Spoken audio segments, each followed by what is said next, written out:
దేవుని బిడ్డలారా, మీ అందరికీ నా వందనాలు. ఆదికాండము 3వ అధ్యాయం 21 నుంచి 25 వచనాలు. దేవుడైన యెహోవా ఆదామునకు అతని భార్యకును చర్మపు చొక్కాయిలను చేయించి వారికి తొడిగించెను. అప్పుడు దేవుడైన యెహోవా, ఇదిగో, మంచి చెడ్డలను ఎరుగునట్లు ఆదాము మనలో ఒకని వంటి వాడాయెను.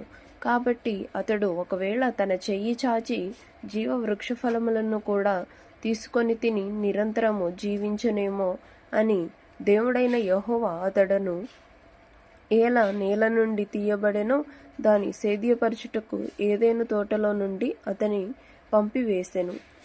అప్పుడు ఆయన ఆదామును వెళ్ళగొట్టి ఏదెను తోటకు తూర్పు దిక్కున కేరేబులను జీవవృక్షమును పోవు మార్గమును కాచుటకు అటు ఇటు తిరుగుచున్న ఖడ్గజ్వాలను నిలబెట్టెను.